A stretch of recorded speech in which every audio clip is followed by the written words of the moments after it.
A esta hora en Mega Noticias vamos a conversar con Juan Guaidó, presidente de la Asamblea Nacional de Venezuela, quien juró además como presidente encargado de ese país en enero de 2019, siendo reconocido por más de medio centenar de países. Queremos conversar de varios temas que obviamente están en la contingencia. Señor Guaidó, muchísimas gracias por este contacto.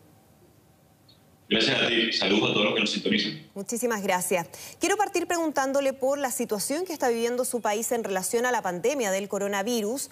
Ha habido reportes del régimen de Nicolás Maduro que hablan de cerca de 7.600 personas contagiadas, eso hace un par de días, y 71 víctimas fatales. Pero aquí ha habido cuestionamientos de quienes critican ocultamiento de información de parte del régimen, no solamente desde la oposición, sino que también algunos organismos internacionales.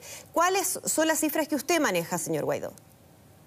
Y lamentablemente no podemos creer en las cifras del régimen por varias razones. Han ocultado desde el principio. El sistema de salud venezolano está colapsado, lamentablemente. Hablando de cifras, tenemos más de 100 respiradores a nivel nacional, si sumamos el sistema público y privado nacional.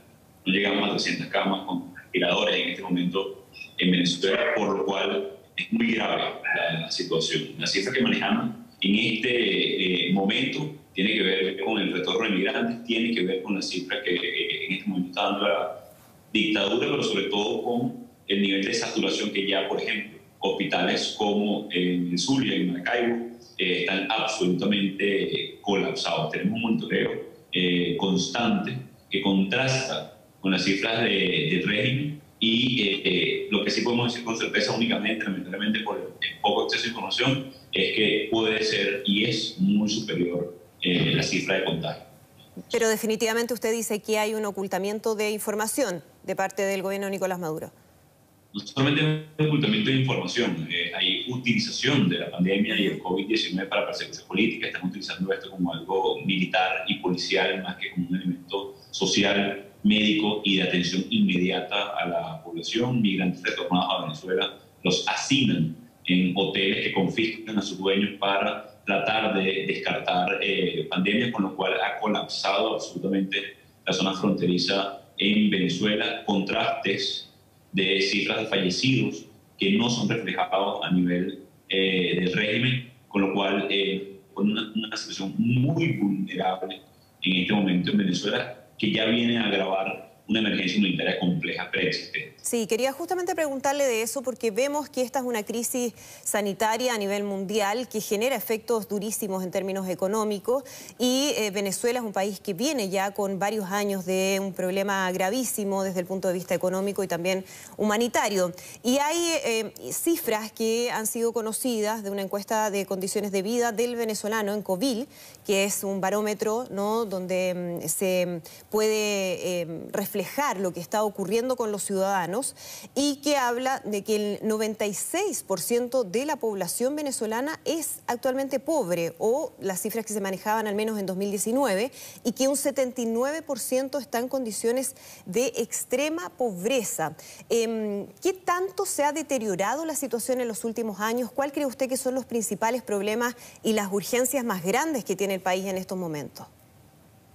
Bueno, lamentablemente es que la normalidad se convirtió en urgencia. Voy a ir de lo más elemental, en un país que fue petrolero. Y atención con esto, fue petrolero. Hoy tenemos petróleo. Estamos produciendo por debajo de 300.000 barriles día, según algunos indicadores. Pero, por ejemplo, poner gasolina en Venezuela tarda entre 2 y 3 días.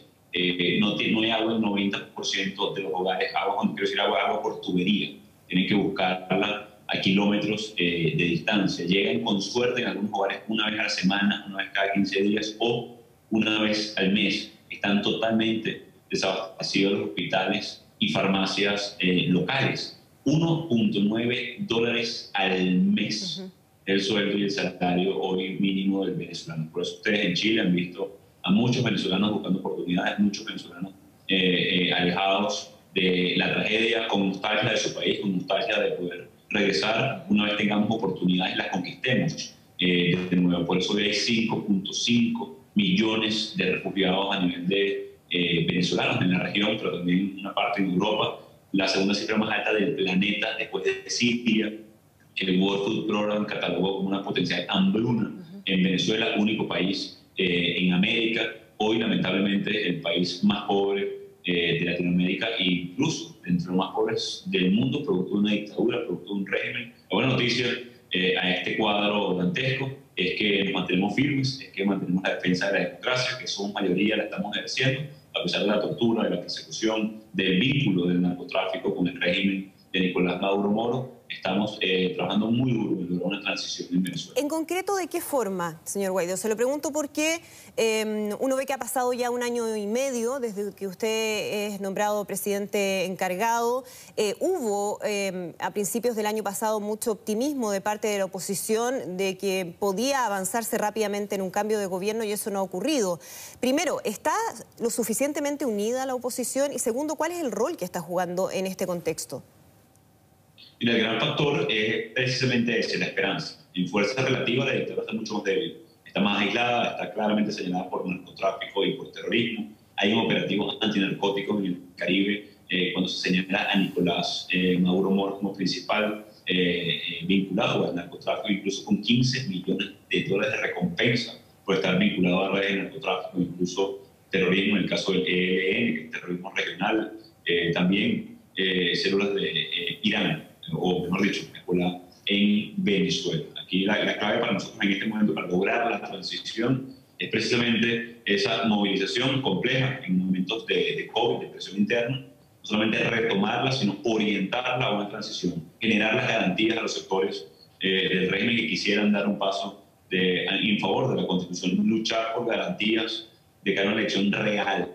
No lo están planteando para las próximas semanas o meses, una trampa electoral que quitaron los partidos políticos legítimos, dirigentes, líderes, se lo entregaron directamente a miembros hoy de la dictadura. Es parte de lo que debemos hacer en el corto plazo para nosotros poder seguir abonando en el terreno de la transición. Hemos construido capacidades. Sí, están dadas las condiciones y quería preguntarle si no había un debilitamiento en relación a su propio liderazgo en este proceso.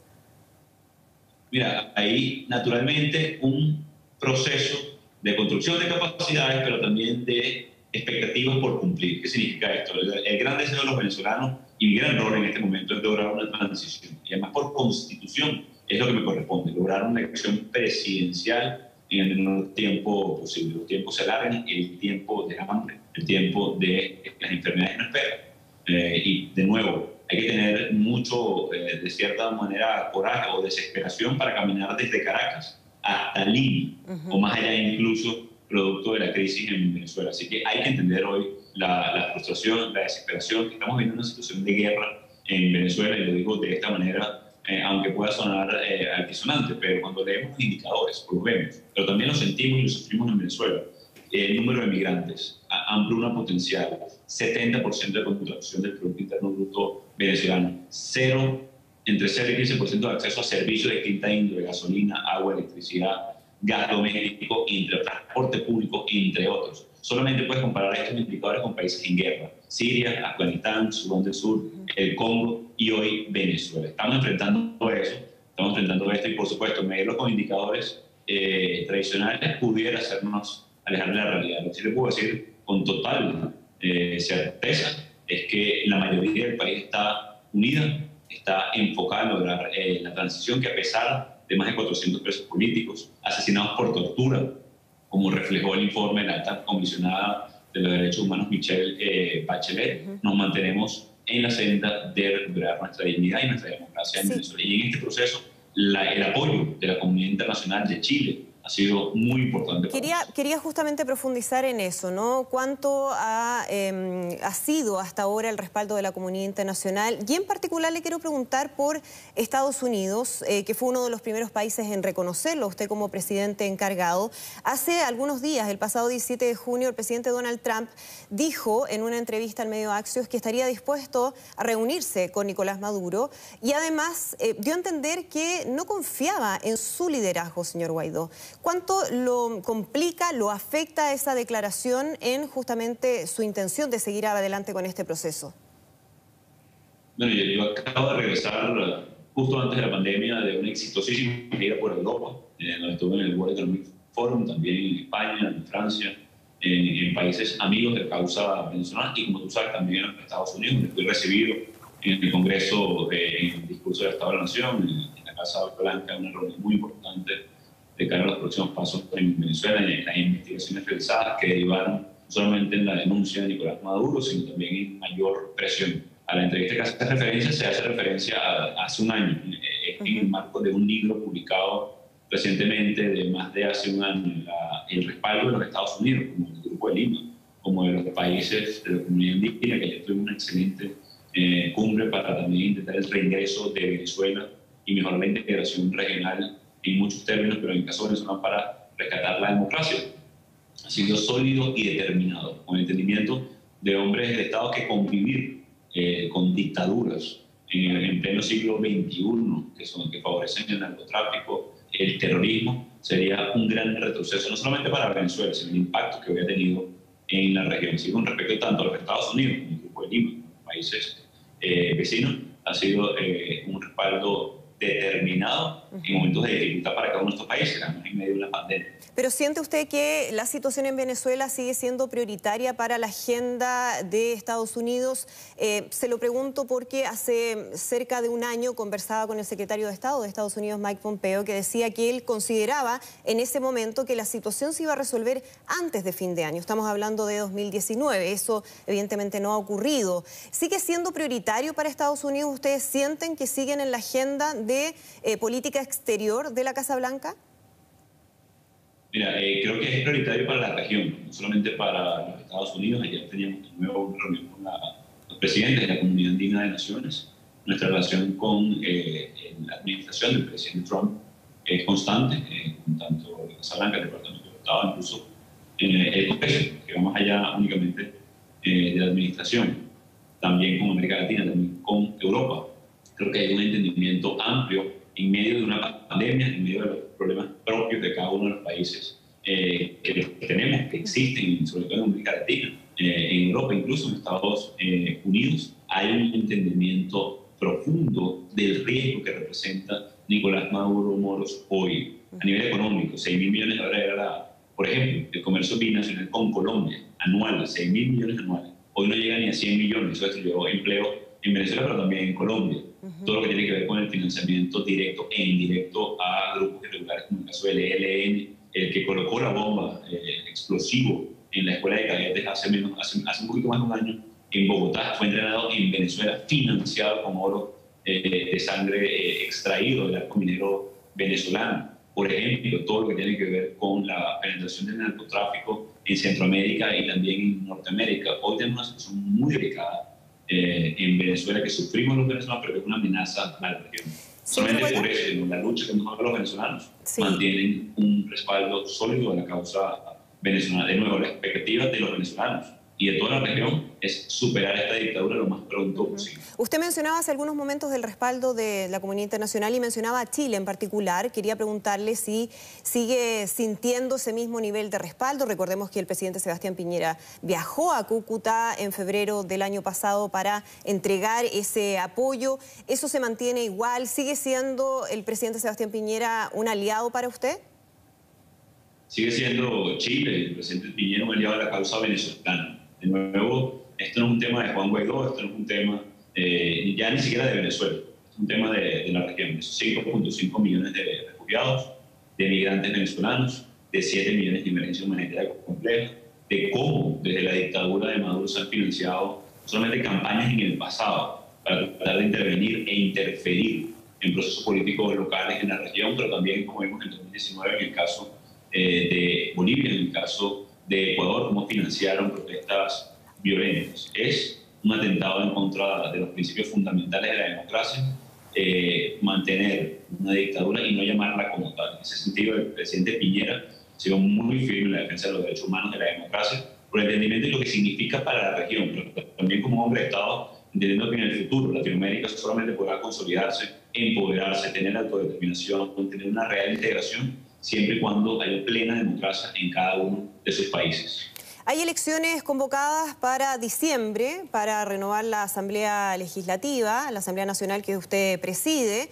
Hasta el momento había descartado la participación a raíz de que no estaban dadas las condiciones para asegurar la transparencia en el proceso. Quería preguntarle si eso se mantiene igual, si definitivamente no va a participar y si es así, ¿cuál es el camino que sigue? ¿Qué más se puede hacer más allá de la vía electoral, diplomática?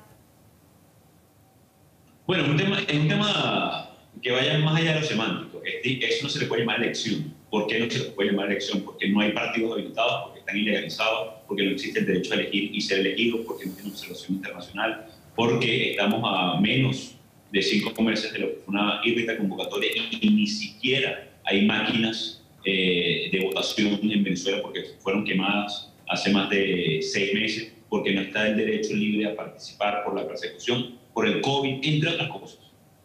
Adicionalmente, no hay un árbitro creíble. Parte de lo que tenemos que hacer los venezolanos es luchar precisamente por lograr condiciones competitivas para transformar nuevamente el voto en una herramienta de lucha. Hoy no lo es, hoy está secuestrado por una dictadura porque saben que no cuentan con el poder del pueblo venezolano, porque el 96%, según la encuesta de convivencia presentada hace 2 días por la Universidad Católica de Bello, básicamente habla del rechazo y el repudio que tiene un dictador, a que por cierto no le importa el favor popular, a que no le importa el estado del venezolano. Pero tenemos que convertir esto en un motivo de lucha adicional para precisamente convertir lo que ellos pretenden en una trampa, porque no hay árbitro designado de manera constitucional, porque no están los partidos habilitados, porque están ilegalizados por la percepción, entre otras cosas.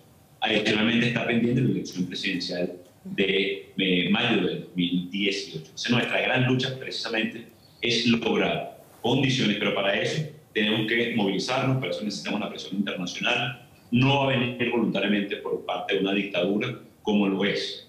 Entonces hay que seguir luchando por esas condiciones y transformar precisamente nuestro derecho al voto, nuestro derecho a elegir, en una lucha, en una causa que abriría las puertas a un cambio o al cambio en Venezuela. ¿Y es una lucha en la que se descartan acciones que impliquen, por ejemplo, el uso de la fuerza?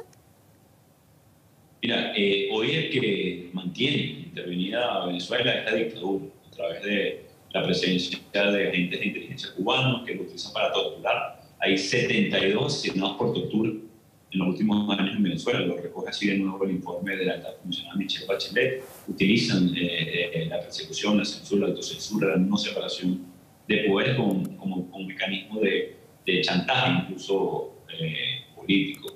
Cuando se habla del uso de la fuerza, una acción absolutamente polémica, no hay dilema cuando se le pregunta al ciudadano qué prefiere usted, la paz o la guerra. Todos preferimos la paz, todos preferimos, pero no la paz de los sepulcros, no la paz de la opresión, no la paz de las cárceles, no la paz de la tortura, el grito callado de un secuestrado, de un traoso. Lo que queremos es precisamente abrir las compuertas. Y más allá del término uso de la fuerza, lo que sí necesitamos es muchísima presión internacional y que se sepa una dictadura que tiene responsabilidad en sus actos. Por eso, por ejemplo, acciones como las sanciones a violadores de derechos humanos y corruptos son importantes. Deben entender este tipo de regímenes que tienen consecuencias sus actos. No creo que podamos tolerar nunca más una situación, una dictadura como en Cuba, por ejemplo. O sea, que muchos vieron hacia otro lado, muchos voltearon la cara para no ver lo que era obvio, y vemos como, por ejemplo, en el caso de Venezuela, impactó muy negativamente